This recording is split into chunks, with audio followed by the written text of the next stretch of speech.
우리 옆에 있는 분들랑 인사 좀 나눌까요? 반갑습니다. 한 주 동안 안녕하셨습니까? 예배 오신 여러분들 주님의 이름으로 축복하고 환영합니다. 오래전에 TV에 이런 광고가 있었습니다. 묻지도 않고 따지지도 않습니다. 누가 나와서 했던 광고인 줄 아십니까?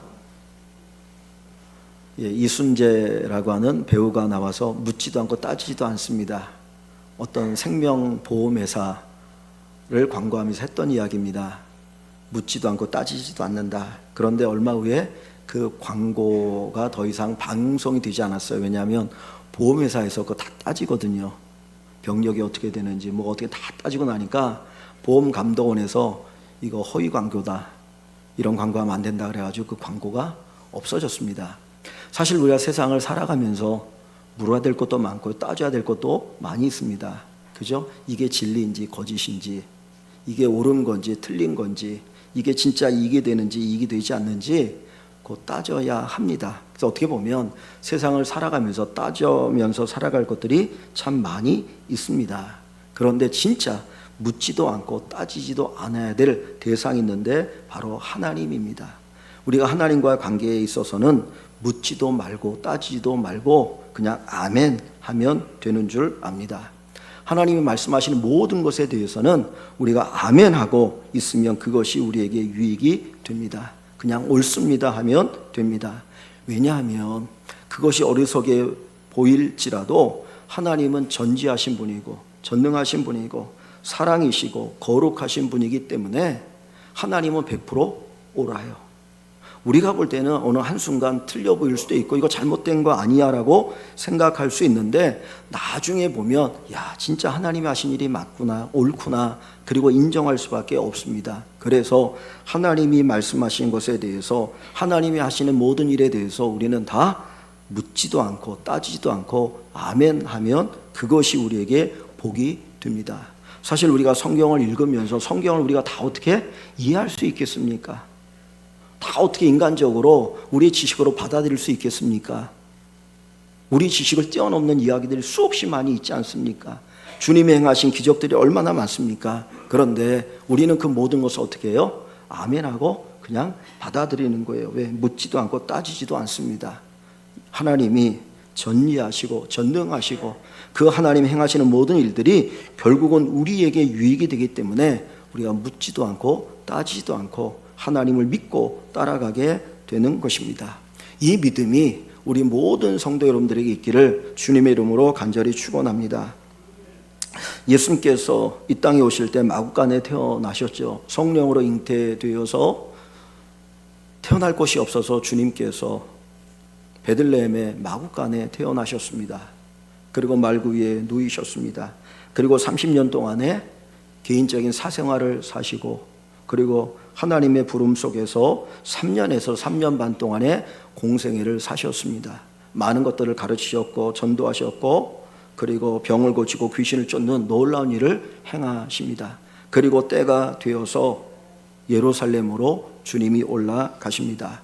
저희 가이사랴 빌립보라고 하는 그 이스라엘 맨 위쪽에 있는 그곳에 제자들을 데리고 가셔서 주님이 물으십니다. 세상 사람들이 나를 누구라고 하느냐? 야, 도대체 세상 사람들에게는 내가 어떤 사람으로 소문이 났느냐? 그랬더니 제자들이 어떤 사람은 엘리야라고 얘기하고 어떤 사람은 세례 요한이라고 하고 어떤 사람은 선지자 가운데 한 분이라고 이야기합니다. 세상에 떠도는 이야기를 주님에게 합니다. 그때 주님께서 다시 제자들에게 묻습니다. 그러면 너희는 나를 누구라고 하느냐? 오늘 우리에게 중요한 질문이죠. 다른 사람들이 예수님에 대해서 뭐라고 얘기하느냐? 그거 중요하지 않아요. 내가 예수님에 대해서 어떤 분으로 믿고 있느냐, 내가 믿는 예수님이 어떤 분이냐가 중요합니다. 여러분들은 그 예수님을 어떤 분으로 믿고 계십니까? 그때 베드로가 제자들을 대신해서 고백합니다. 주는 그리스도시요 살아계신 하나님의 아들이십니다. 주는 그리스도시요 살아계신 하나님의 아들이십니다. 예수님께서 이 이야기를, 이 고백을 들고 너무 기쁘셨습니다. 그리고 나서 베드로야, 네가 복이 있다. 네가 복이 있다. 우리에게 최고의 복은 뭡니까? 예수님을 아는 거예요. 예수님이 누구인지를 제대로 아는 겁니다. 왜냐하면 인생의 길이 달라지기 때문입니다. 그래서 주님은 네가 복이 있다. 그런데 네가 이 고백을 하는 것은 너의 지식이 아니야. 너의 경험이 아니고 하나님께서 너에게 알려주셨기 때문이다. 살아계신 하나님이 우리에게 믿음을 주셔서 예수님은 나의 주, 나의 하나님, 나의 구원자이십니다. 이 고백하는 것이 우리에게 최고의 은혜고 하나님이 우리에게 주신 큰 복입니다. 예수님께서 이 고백을 들으시고 기쁘셨습니다. 그리고는 예루살렘을 향하여 가는 길에 변화산에 올라가셔서 천국의 영광을 제자들에게 조금 보여주셔요. 예수님의 얼굴이 해같이 빛나고 예수님의 옷이 환하게 광채가 나면서 천국의 영광이 얼마나 크고 영광스러운지를 조금 맛보게 하십니다. 베드로는 그것을 보고 너무 기뻐서 뭐라고 얘기합니까? 주여, 우리가 여기에 있는 것이 좋사오니 초막 셋을 짓고 여기에서 계속 살았으면 좋겠습니다. 그렇게 얘기할 정도로 천국의 영광은 영광스럽거든요. 그런데 주님이 그것을 뒤로 하고 이제 예루살렘을 향하여 발걸음을 옮기십니다. 저 위에서부터 예루살렘까지 걸어오려면 많은 시간을 걸어서 와야 됐습니다. 예수님 말을 타지도 않았습니다. 나귀를 타지도 않았습니다. 제자들과 함께 뚜벅뚜벅 걸어서 이제 요단강을 따라서 사해를 지나서 감람산까지 걸어오셨습니다. 그 여리고는 해발 마이너스 200m가 되어지고 예루살렘 감람산은 해발 800m가 되니까 1000m의 산을 오르는 것과 같은 그런 길을 주님께서 제자들과 걸어서 오셨어요. 그리고 예루살렘 동쪽에 감람산이 있는데 감람산 그 꼭대기에 올라오셨을 때 거기에 벳박이라고 하는 말과 베단이라고 하는 마을이 있습니다. 벳박이라고 하는 이름은 그 무화과, 처음 익은 무화과라는 그런 뜻이 있어요. 그 제대로 먹지도 못하는 무화과, 맛도 없는 무화과의 동네라는 뜻이고, 베단이라는 마을은 가난한 자들의 마을이라는 뜻이거든요. 그 동네에 오셨을 때에 주님께서 이제 거기서부터는 나귀를 타고 예루살렘에 들어가십니다. 이 감람산에서 예루살렘까지는 먼 거리가 아니에요. 한 1km 남짓한 거리입니다. 그래서 사도행전에 보면 그 예수님이 감람산에 승천하시죠. 그리고 나서 제자들이 걸어서 예루살렘에 오기에 합당한 길이다라고 얘기하거든요. 그 안식일날 걸을 수 있는 거리의 길이는 1km 이하여야 돼요. 그러니까 지금 우리 교회에서 따진다면 어느 정도 되냐면 여기 개운중학교 정도 될까? 조금 더 되거나 한 1km 남짓한 거리예요. 그래서 위에서 이렇게 내려왔다가 다시 조금 올라가는 그런 지형이거든요. 근데 주님이 이제까지는 걸어오셨다가 마지막 예루살렘에 들어가시는 그 순간 십자가 달려 죽기 위해서 주일날 입성하실 때에는 나귀를 타고 입성하십니다. 어떻게 보면 좀 모양이 안 나죠. 왕으로 오신 예수님이니까 말을 타고 들어가시면서 내가 왕이다, 진짜 왕이다, 그것을 보여주셔야 되는데 주님은 그렇게 하지 않으시고 나귀를 타고 입성하십니다. 그 이유는 스가랴 9장에 있는 말씀을 인용하시고 예언을 성취하시는 거예요. 즉 평화의 왕으로 왔다. 평화의 왕으로 왔다. 이 말을 타고 나가는 것은 어떤 전쟁의 승리를 얘기하거나 전쟁에 나갈 때 타는 것이 말입니다. 그런데 왕이 탈 수 없는 나귀를 예수님이 타시는 것은 내가 평화의 왕으로 이 땅에 왔다는 것을 보여주기 위함이에요. 그래서 예수님께서 그 나귀 새끼를 타고 예루살렘에 들어갈 때 수많은 사람들이 모여서 그 종려나무 가지를 흔들면서 호산나 호산나 우리를 구원하소서, 저 로마로부터 우리를 구원해달라고 막 외치면서 예수님을 환영하고 그 환영을 받으면서 예수님께서 그 예루살렘에 들어가게 됩니다. 주님께서 예루살렘에 들어가는 그 마지막 순간에 나귀를 타고 들어가시는데 그 나귀가 어디에서 난 나귀인가 하는 거예요. 주님 이제까지 걸어오셨어요. 그런데 마지막 그 순간에 나귀를 타셨는데 그 나귀를 어디에서 주님께서 얻으셔서 타셨는가 하는 것입니다. 오늘 본문 여기 다시 2절 말씀을 봅니다.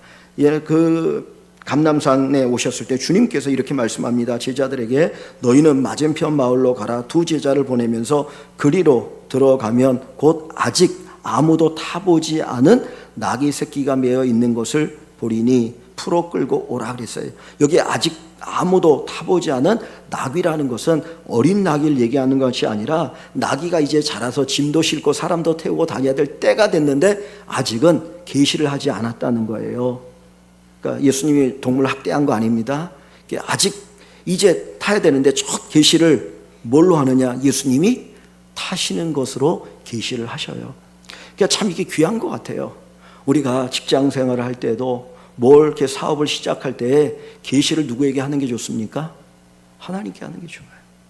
그래서 직장 생활하면서 내가 첫 월급 받았을 때 그것을 하나님께 드리면서 주님, 제가 이 하나님 주신 월급의 처음 걸 드립니다. 하나님의 은혜입니다.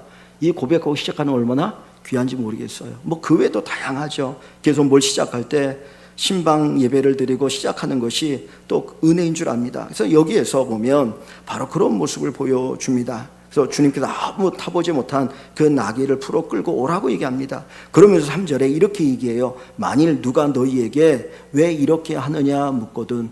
갑자기 아무도 모르는 사람이 와가지고 나귀를 풀어 끌고 가면 그게 뭡니까? 그게 뭐가 돼요? 도둑질이잖아요. 그죠? 도둑질이 되잖아요. 그러니까 야 도대체 너희 뭐 하는 거냐고 그 사람들이 물을 수 있죠. 주인이 물을 수 있죠. 그때 주님께서 그들이 만약에 물어보면 뭐라고 말하라고 얘기하십니까? 주가 쓰시겠다. 주가 쓰시겠다라. 그리하면 즉시 이리로 보내리라. 주가 쓰시겠다고 하면 묻지도 않고 따지지도 않고 그냥 그 나귀 새끼를 예수님에게 보낸다는 거예요. 여러분, 묻지도 않고 따지지도 않는 말이 여기에 쓰는 겁니다. 주님께서 쓰시겠다고 하면 묻지도 않고 따지지도 않고 주님 쓰십시오. 주님이 나를 쓰겠다고 하면, 주님 내게 필요하다고 하면 묻지도 않고 따지지도 않고 주님 쓰십시오. 이것이 정말 귀한 믿음의 역사입니다. 하나님께서 아브라함에게 네 아들 내게 바치라 그럴 때 아브라함이 아니 내 아들을 줄 때는 언제입니까? 그리고 하나님 무슨 사람을 제물로 바칩니까? 막 물었나요? 안 물었어요. 그냥 묻지도 따지지도 않고 예 알겠습니다. 그리고 순종하죠. 그때 아브라함아 네가 나를 사랑한 줄 내가 알겠노라. 그리고 그 아들 이삭을 다시 돌려줍니다. 우리가 주님이 원하시고 주님이 말씀하시면 묻지도 않고 따지도 않고 주님 쓰십시오. 주님 쓰십시오. 나를 쓰십시오. 이 고백이 있는 저와 우리 모든 일광교회 성도들 되시기를 주의 이름으로 간절히 축원합니다. 왜 이 주인은 묻지도 않고 따지지도 않고 드렸을까요? 주가 쓰시겠다 이 한 문장의 말을 했는데 그 말을 듣고 기꺼이 예수님에게 이 나귀를 내어드린 이유가 어디에 있습니까? 세 가지를 간단하게 생각합니다. 첫째는 하나님의 절대적인 권위를 인정했기 때문입니다. 그 나귀를 요구하는 예수님이 누구인지 알았어요. 그분의 절대적인 권위를 인정하기 때문이에요. 유대인들은 하나님이 절대적이신 분을 인정합니다. 그래서 하나님의 이름을 부를 때에 여호와라고 이름을 부르지도 못했어요. 성경에서 하나님의 이름을 우리에게 뭘로 가르쳐 줍니까? 여호와로 가르쳐 주죠. 그래서 여호와 하나님 우리가 그렇게 부르잖아요. 근데 이 이름이 어디서 제일 먼저 나왔냐면 출애굽기에 보면 모세가 떨기나무에서 하나님의 부름을 받지 않습니까? 모세야 내가 너를 애굽에 보낼 테니까 네가 가서 내 백성 이스라엘을 구원하라 하고 보내려고 해요. 근데 모세는 이미 낙심하고 절망하고 자기 무능을 깨달았기 때문에 나는 갈 수 없다라고 얘기합니다. 그러면서 막 이야기가 오고 하면서 그러면 하나님 내가 분명히 애굽에 내려가면 사람들이 이스라엘 사람들이 물을 겁니다. 하나님의 이름이 뭐냐라고 물을 텐데 하나님의 이름이 뭡니까? 라고 물어봐요. 그때 하나님 뭐라고 자기 이름을 얘기하십니까? 나는 스스로 있는 자다. 그렇게 자기 이름을 얘기하시죠. 영어로 I am that I am. 난 스스로 있는 자다. 나는 나다. 나는 나다라고 하는 말이에요. 그런데 이 나는 나다라고 하는 이 문장의 내용이 그 이름으로 나올 땐 여호와라고 부르는 거예요. 그래서 성경에서 우리가 여호와라고 부르고 있습니다. 그런데 여러분, 어느 교회 가보면 어느 교파에서는 여호와라고 부르지 않고 야훼라고 부르는 분들이 있어요. 혹시 들어보셨습니까? 야훼라고 불러요.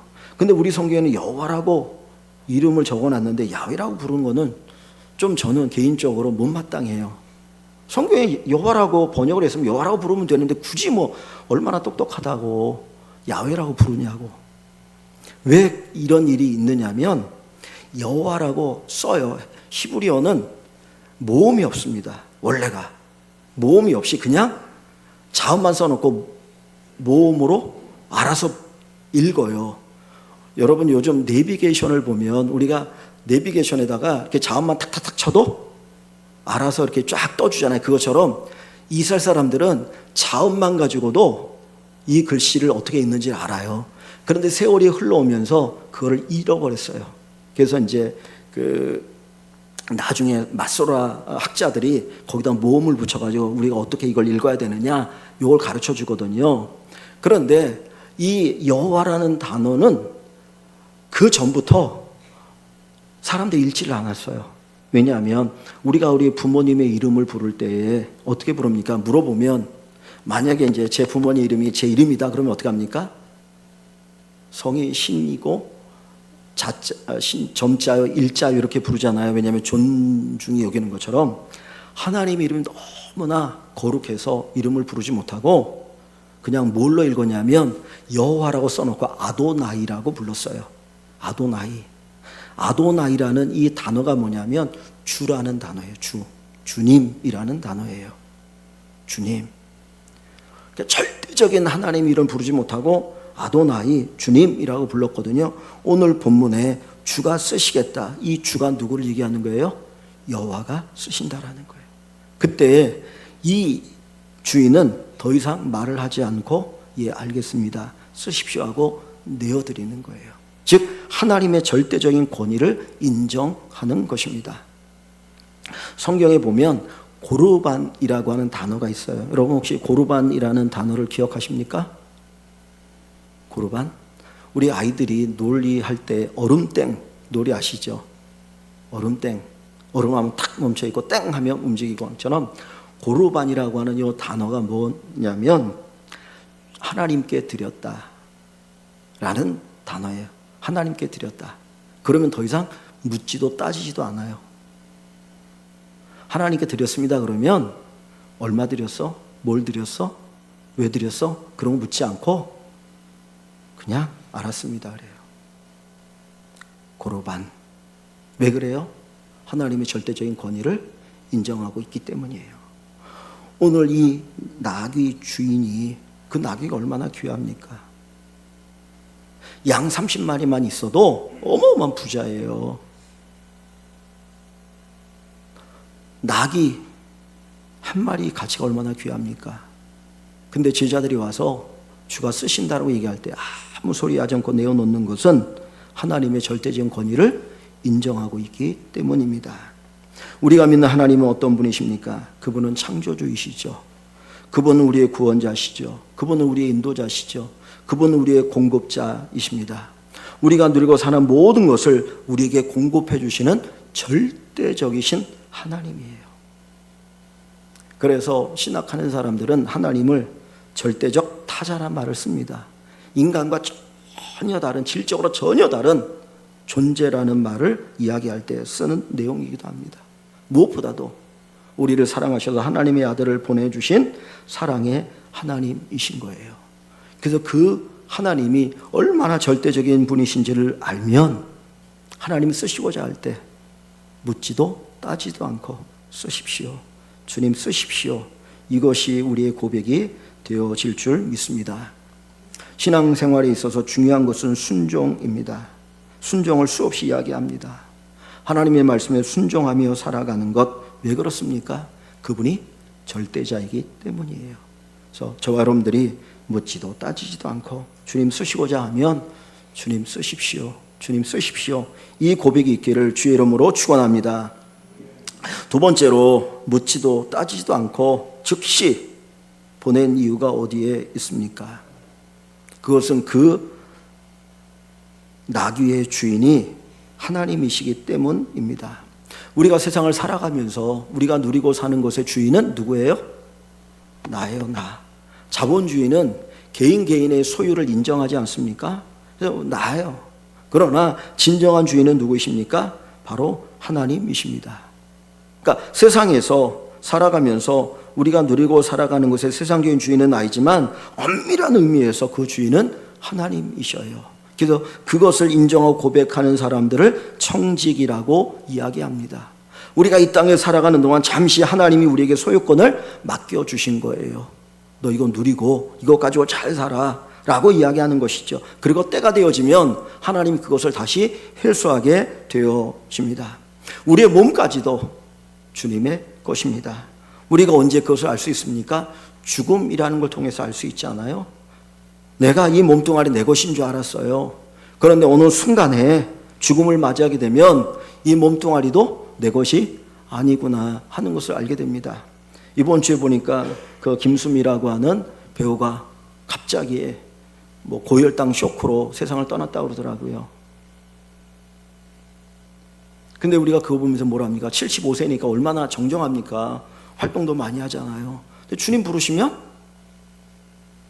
가는 거예요. 그걸 통해 뭘 우리에게 가르쳐줍니까? 이 세상에 네 건 아무것도 없다는 거예요. 어느 부자가 농사를 지었는데 농사가 잘 됐습니다. 그리고 스스로 이야기합니다. 야, 내가 이렇게 농사를 잘 지었고 창고를 넓히고 가득 채워놨으니 내가 몇 년 동안 실컷 먹고 마시고 즐기면서 인생을 살자. 근데 그날 밤에 주님 말씀합니다. 오늘 밤에 내가 네 영혼을 찾아가면 네가 준비한 모든 것이 누 것이 되겠느냐? 내 것 아니에요. 어느 한순간에 내 것인 줄 알았는데 다 내놔야 될 때가 있어요. 작은 사고 하나 때문에 모든 것을 잃어버릴 수도 있습니다. 우리는 분명히 알아야 됩니다. 모든 것이 하나님의 것입니다. 그래서 우리는 청지기 의식을 가지고 사는 것이 중요해요. 하나님의 것을 우리가 잠시 이 세상을 사는 동안 맡아서 관리하는 것이다. 교회의 일반적인 직분이 뭡니까? 집사 아닙니까? 집사가 여러분 뭔지 아세요? 집안일을 한 사람이 집사잖아요. 내 것이 아니잖아요. 그 주인의 것을 관리하고 일하는 사람이 집사거든요. 우리는 이 세상에 집사로, 하나님의 집사로 살아가는 사람들입니다. 하나님 결코 우리 것 뺏어가지 않아요. 하나님께 맡긴 것을 하나님 앞에 내어놓고 우리가 헌신하고 봉사하고 섬기며 살아가게 되어지면 그 가운데 하나님 우리에게 주시는 기쁨도 있고 하나님 채워주시는 은혜도 있고 더 풍성하게 하나님 주실 줄 믿습니다. 5달란트 받은 사람이 2달란트 받은 사람이 그들이 열심히 일해서 5달란트 2달 남겼을 때 주님 뭐라고 칭찬하십니까? 착하고 충성된 종아. 그 다음 뭐라고 그래? 내가 작은 일에 충성하였으니 더 많은 것으로 내게 맡기리라. 여러분 1달란트가 얼마예요? 6,000데나리온이에요. 그것을 오늘로 계산하면 하루 일당을 10만 원씩 잡으면 6억이에요. 20만 원씩 잡으면 1달란트가 12억이에요. 30만 원을 잡으면 18억이에요. 어마어마한 것을 맡겼어요. 근데 작은 것이라 주님이 더 많은 것을 내가 너에게 맡기리라. 오늘 우리가 하나님 앞에 주님의 것입니다라고 인정하면서 살아가면 하나님께서 우리에게 더 풍성하게 맡기시는 귀한 축복의 은혜가 있을 줄 믿습니다. 이 고백을 가지고 주님 앞에 귀하게 쓰임받는 저와 여러분 되시기를 주의 이름으로 간절히 축원합니다. 세 번째로 이 나귀의 주인이 묻지도 따지지 않고 즉시 내어드렸던 이유가 어디에 있습니까? 하나님께 쓰임받는 것이 최고의 영광임을 알았기 때문입니다. 이 땅에 있는 모든 것들은 나름대로 가치가 있어요. 쓰임새가 있어요. 그런데 그것이 어디에 쓰였느냐에 따라서 그 가치가 전혀 달라집니다. 하나님 앞에 쓰임받을 때 최고의 가치가 있게 되는 것입니다. 이 나귀가 예수님께 쓰임받지 않았다면 아마 이 나귀는 죽을 때까지 뭐 하는 겁니까? 평생 그냥 집만 나르다가 죽는 거죠. 그냥 그런 나귀였어요. 그런데 예수님께서 이 나귀를 처음 타셔서 이 나귀에게는 평생 어떤 영광이 붙어 있습니까? 예수님을 태운 나귀. 예수님을 태운 나귀라고 하는 영광이 이 나귀에게 붙어 있어요. 그 주인은 이 나귀를 사람들의 자랑할 때마다 뭐라고 자랑했습니까? 예수님을 태운 나귀야. 이 나귀가 보통 나귀가 아니야. 예수님을 태운 나귀야. 예수님 예루살렘에 들어갈 때 예수님 태우고 들어간 나귀야. 그러면 엄청나게 자랑했을 거예요. 우리 인생에 있어 최고의 가치는 바로 주님 앞에 쓰임받을 때입니다. 그게 똑같은 것이지만 언제 어떻게 쓰여지느냐에 따라서 전혀 가치가 달라져요. 똑같은 것인데, 똑같은 야구공인데 신기록을 세운 데 쓰여지면 그게 몇 억의 가치가 있어요. 그래서 야구 선수가 그 홈런 신기록을 딱 세울 때 탁 쳤던 공을 잡으면 그 경매에 내놓지 않습니까? 그러면 막 가치가 뛰잖아요. 사실 그 야구공 똑같은 야구공 아닙니까? 다른 거 없어요. 그런데 그게 어떻게 쓰였느냐에 따라서 엄청난 차이가 있습니다. 우리 인생 똑같아요. 하나님 쓰시는 사람이 진짜 가치 있는 사람이에요. 하나님 앞에 제대로 쓰임받는 사람이 진짜 가치 있는 사람입니다. 사람들로부터 귀하게 쓰임받고 하나님 앞에 진짜 귀하게 쓰임받는 성도 여러분 되시기를 주의 이름으로 간절히 축원합니다. 예수님께서 예루살렘에 올라가실 때 얼마나 힘들고 어려웠겠습니까? 주님의 모든 생의 마지막이 왔습니다. 예루살렘에 올라가서 십자가 달려 죽는 것이 예수님이 가시는 그 길의 마지막 종착지인데 주님께서 이제 마지막까지 거의 온 거예요. 예루살렘에 들어갈 때 주님의 발걸음이 한쪽 얼마나 무겁겠습니까? 우리를 위해서 십자가에 달려 죽어서 우리를 구원하시는 그 영광스러운 구원의 사역을 하시지만 인간적으로 우리가 똑같은 육체를 입으시고 굶으면 배고프시고 힘드시고 가시 하나 찍히면 아프셨던 그 예수님인데 십자가에 달려서 못 박혀야 되고 사람들의 조롱을 받아야 될 때 얼마나 고통이 큽니까? 주님 그거 아시잖아요. 그런데 마지막 예루살렘에 들어가는 약 1km 언저리에 이 나귀가 예수님을 태우고 들어갈 때 예수님에게 얼마나 큰 위로가 되었겠습니까? 잘 나갈 때 봉사하는 거 귀하고 소중하죠. 그러나 힘들고 어려울 때, 정말 주님이 아파하실 때, 교회가 힘들고 어려울 때 주님을 위해서 드려지고 쓰임받는 것이 얼마나 가치 있고 소중한지 모릅니다. 오늘 본문의 3절 말씀에 보면 누가 묻거든 주가 쓰시겠다 하라, 주가 쓰시겠다 하라고 주님이 말씀하셔요. 그런데 주가 쓰시겠다라고 하는 이 문장이 그 유대인 성경, 유대인들이 읽는 그 성경이라고 얘기할지 모르겠지만은 그 번역된 성경이 있습니다. 요 근래 나온 성경에 보면 거기에 뭐라고 번역되어 있냐면 주님께서 필요로 하십니다. 주가 쓰시겠다는 말을 주님께서 필요로 하십니다. 즉 하나님께서 나를 필요로 하신다는 거예요. 내가 다른 사람보다 뛰어나서 다른 사람보다 많은 능력을 가져서 주님이 나를 필요로 하시는 게 아니고 나를 사랑하셔서, 내가 보잘것없고 연약하고 부족하지만 하나님 나를 사랑하셔서 나를 필요로 하신다. 그래서 내가 너를 쓰고 싶다는 거예요. 사랑은 홀로 하는 게 아니지 않습니까? 대상이 있어야 합니다.